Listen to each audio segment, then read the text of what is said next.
I just wanted to come on here tonight and just kind of share something that came up for me today with a client, just about how hard it really is to change. And I want to just offer some compassion to that process because it really is hard to change. It's not something that's easy to do, and it's absolutely possible to do. We know that God is the constant gardener. And we are the vine and he is the branches. Excuse me, he is the vine and we are the branches. And we are constantly being pruned. And that pruning process is painful. It's hard to change. But the pruning process is imperative for growth, right? And so just kind of when we look at our marriages and we look at things in our life that we're trying to maybe change how we think about or change what we do and how we react or respond. And some of you guys are really dealing with some incredibly stressful situations with your husbands. And so when we're looking at that day in, day out in the same way, and maybe dealing with the same heartbreak or kind of realizing where we are and really hoping and wanting change, sometimes we feel it's impossible. Sometimes we feel that we've done so much already. How could we do anything more? How could God ask anything more of us? And so I just wanted to encourage you with something tonight, just that God truly made our bodies for change. We are constantly being renewed. We have new neurocells or neurogenesis that is creating new, literally brain cells every single morning that allow space for us to change and have new ways of thinking, new ways of doing things. But what makes it so hard to change is we have started to develop a habit around whatever we know. That's what it is. We've created whatever the system is that we have in our marriage or in our family system. We've created a whole setup around that habit that makes it comfortable, but not necessarily constructive. We can get used to anything. We're highly adaptable as human beings. So it's really important when we're trying to look at things differently, when we're being challenged with something very directly, and maybe we realize Satan's attack or the enemy's attack on our marriage, and we really want to try and do things differently. Why? So that we can have some peace, so we can have some relief, so we're not dealing with the same situation in the same way. So I just want to encourage you just to kind of think about the habits that you are in right now, that you might be wanting to change or that God might be calling you to change. I just want to encourage you to bring those to him. And maybe you don't know about them. Maybe you're not sure what they are. Maybe you just feel like it's all about what your husband is doing and how he's not doing the things he's supposed to do and how much he's hurt you. But what I want to challenge you with is that's very true, and that's nothing we can control. But what we can try to look at is how can my response to this be different so that I can feel better, so I can have some relief, so I don't feel so depressed and hopeless every day. And so I just want to encourage you to bring that question to God. God, what do I need to look at today that I can change so that I feel better about the situation that I can't control? That process is, like I said at the beginning, it can be very hurtful and very hard to change new habits, but it is absolutely possible. Once we start to recognize what the cue is, the thing that causes us to kind of go into that cycle, that's really important and helpful to know. Then when we start to also recognize the behavior that we keep doing that maybe we don't want to do around the thing that God might be encouraging us to change and look at, that's really helpful. And the third thing we want to look at with whatever habit is, what's the reward?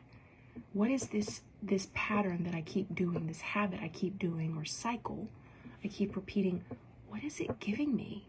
And sometimes that's really hard for people to get. They're like, well, how could something I don't like about what I'm doing, how could it be giving me anything?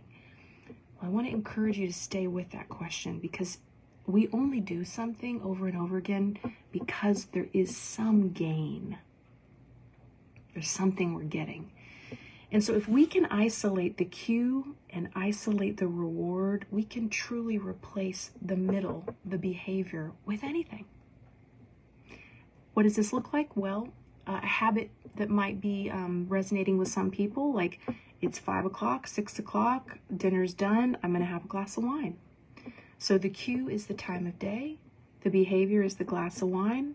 The reward is it helps me just kind of decompress, numb out, forget about my feelings, forget about my worries, and just kind of disappear. Does that make sense? So that's the cue is evening. The behavior is the drinking.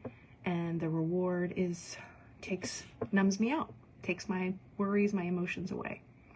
So for instance, if that's something you wanted to look at changing, then you would want to say, okay, God, what's the other behavior that I can do at night that still helps me feel more calm? That doesn't necessarily numb me out, but makes me feel calm, that might be more healthy for me. And that's where God can help lead you into the new behavior that you might want to change. So just wanted to give a simple example of how that can look for you and in your life. We have neural pathways that are going around the certain habits that we have created that we want to change. And neuroplasticity is the research and the science evidence that we can change. Our brain waves and our neural pathways change all the time. And that's what's so exciting about the change process. So I just want to encourage you tonight with whatever it is that you're wanting to get rid of, that you're wanting to look at differently in your life. Stay with it. Bring it to the Lord. Ask Him to help you see it with fresh eyes. Yes, it's hard to change. Have compassion and grace for yourself with the process, but it is 100% possible to do so. The last verse I want to leave you with is a Bible verse. This is from the Good News Translation, and it's just something that I think is so important. Hey, Mary. Hey, just to recognize about our thinking and how our thinking patterns also become habits that we want to look at and possibly change. Proverbs 4:23. Be careful how you think. Your life is shaped by your thoughts.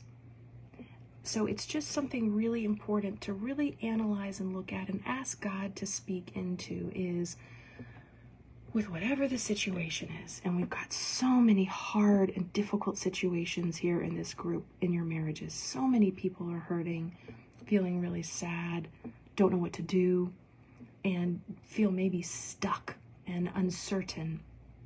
Ask God to show you what He wants you to see, what He wants you to look at, so that you can get some relief with whatever you continue to do over and over again that's causing you pain in the situation that you're in.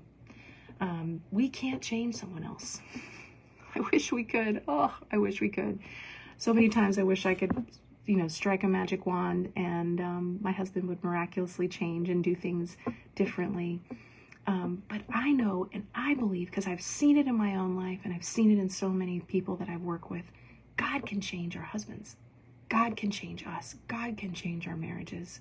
So I hope that encourages you tonight just to think a little bit differently about the habits that you've got going on that you don't like, the things that might help you in the situation that you're in.